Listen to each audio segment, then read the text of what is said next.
Okay guys, we're going to do an at-home demonstration of needling for a quadriceps here. If I was needling this, maybe somebody has a positive Thomas test, maybe they've got just some weakness there in the quad. There's a lot of different reasons why you might do this, but at any rate, we're going to use two different size needles here. I have a 60 millimeter needle. This one is a red coral brand. It's got a metal handle, which you'll see better during the demonstration. This one is a sarin brand, and it's got a plastic handle, which comes into play when you're doing the electrical stimulation. Quick orientation onto the stim unit. We've got our grounding electrode and then our active side of the electrode here. We use a zip tie that keeps the stim on the whole time once we start turning up the intensity. Otherwise, I'd have to hold this and this while I'm trying to hold it on the needles. So this turns up our intensity. Typically with dry needling, you're going to go very slow with this because you're going through a metal electrode. Basically, it turns up really fast. And then this over here is just your pulses per second. It only goes from 1 up to 16 pulses per second, which is pretty consistent with the Russian stim studies back of like the 60s or the 70s. They did those.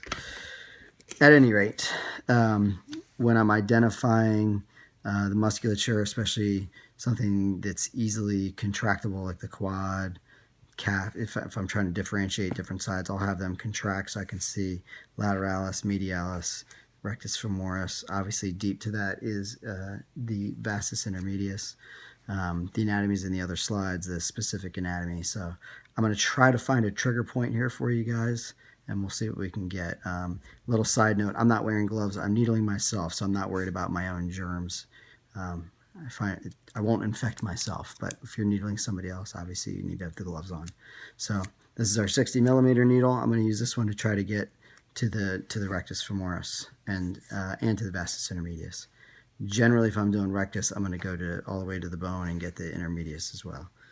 So I'm going to kind of poke around and try to find a tender area, which honestly I don't have too many tender areas, so I may or may not get a twitch out of this for you.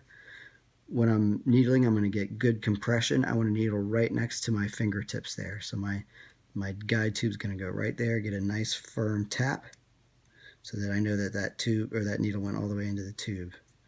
From there, hold onto your tube. We're going to take this guy down to the bone.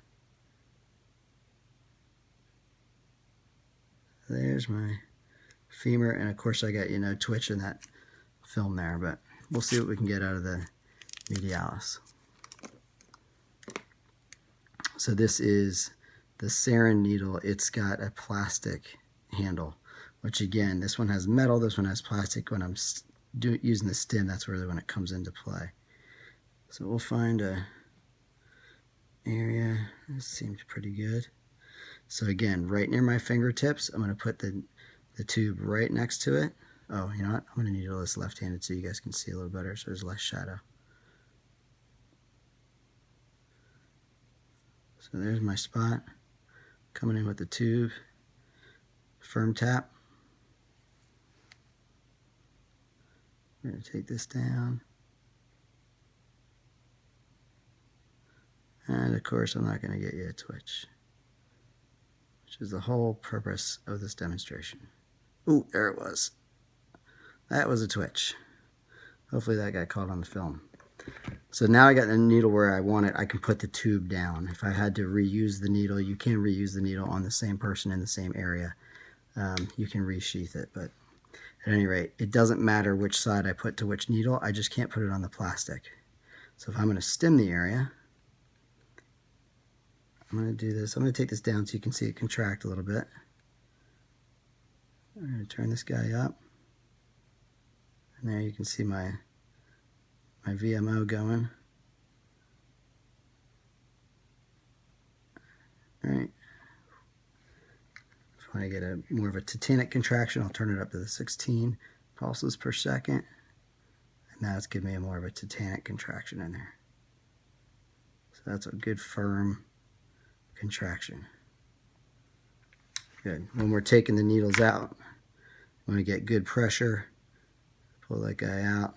And usually you want to give a little compression, make sure that they're not bleeding anywhere. pressure, pressure. And that's it.